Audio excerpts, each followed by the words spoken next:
மீன்வளம் மற்றும் மீனவர் நலன்.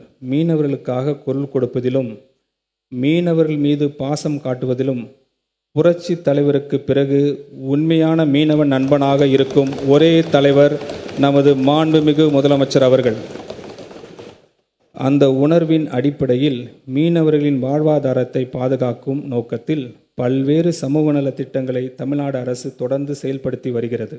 மீனவர்களுக்காக மீன்பிடிப்பு குறைவு மற்றும் தடைகால நிவாரணம், மானிய விலையில் டீசல் மற்றும் மண்ணெண்ணெய், மீனவர்களுக்கு தேவையான நிலையான உட்கட்டமைப்பினை உருவாக்கும் விதமாக மீன்பிடி துறைமுகங்கள், லேண்டிங் சென்டர்ஸ், மீன் பண்ணைகள், மீன்பிடி கிராமங்களில் கடல் அரிப்பை தடுக்கும் பொருட்டு கிராயன்ஸ், அலை தடுப்பு சுவர்கள் என அனைத்து வகையிலும் இந்த தொழில் மேம்பட அரசு நடவடிக்கை எடுத்து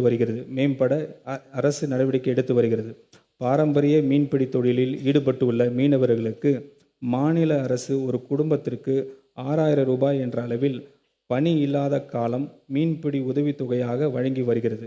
இந்த அரசு தற்போது பணி இல்லாத கால மீன்பிடி உதவித்தொகையை 6000 ரூபாயிலிருந்து 7000 ரூபாயை உயர்த்தி வழங்க முடிவு செய்துள்ளது.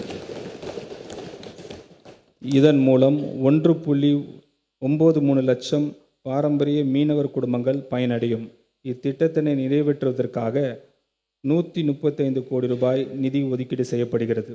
நமது பாரம்பரிய மீனவர்கள் ஆழ்கடல் மீன்பிடி தொழிலில் ஈடுபடுவதை ஊக்குவிக்கும் வகையில் நவீன பதப்படுத்தும் வசதிகள் கொண்ட ஆழ்கடல் மீன்பிடி படகுகள் வாங்கும் மீனவர்களுக்கு வட்டி மானியம் வடிவில் நிதி உதவி வழங்கப்படும். இதற்கான நடப்பாண்டில் 12 கோடி ரூபாய் நிதி ஒதுக்கீடு செய்யப்படுகிறது.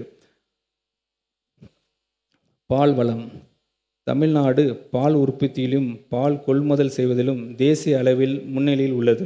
பால் உற்பத்தியினை மேலும் அதிகரிக்கவும், ஊரக பகுதியில் வாழும் பெண்களின் வாழ்வாதாரத்தினை உறுதி செய்திடவும் ஒவ்வொரு ஆண்டும் 10,000 தகுதி வாய்ந்த பெண்களுக்கு கறவை மாடுகள் விலை இல்லாமல் வழங்கப்படும்.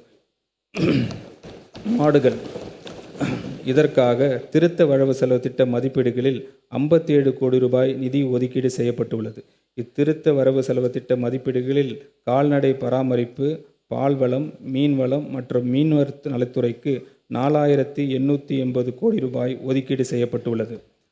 தொழில் வளர்ச்சி. 2036ஆம் ஆண்டுக்குள் தமிழ்நாட்டின் மாநில மொத்த உள்நாட்டு உற்பத்தி மதிப்பினை $1.5 ட்ரில்லியன் அமெரிக்கன் டாலராக உயர்த்துவதை நமது அரசின் குறிக்கோளாக இண்டஸ்ட்ரீஸ் அமைய உகந்த சூழலை உருவாக்கி நம் மாநில இளைஞர்களுக்கு கணிசமான வேலை வாய்ப்புகளை உருவாக்கத்தக்க நிலையை ஏற்படுத்துவதற்கான மூலம் இந்த இலட்சிய இலக்கினை அடைய அரசு முன்னெடுப்பு செயல்பட்டு வருகிறது. நமது அரசு பொறுப்பேற்றவுடன் 17,790 நேரடி மற்றும் மறைமுக வேலைவாய்ப்புகளை உருவாக்கும் 35,062 கோடி ரூபாய் மதிப்பிலான 7 புரிந்து உணர்வு ஒப்பந்தங்களில் கையெழுத்திடப்பட்டுள்ளன.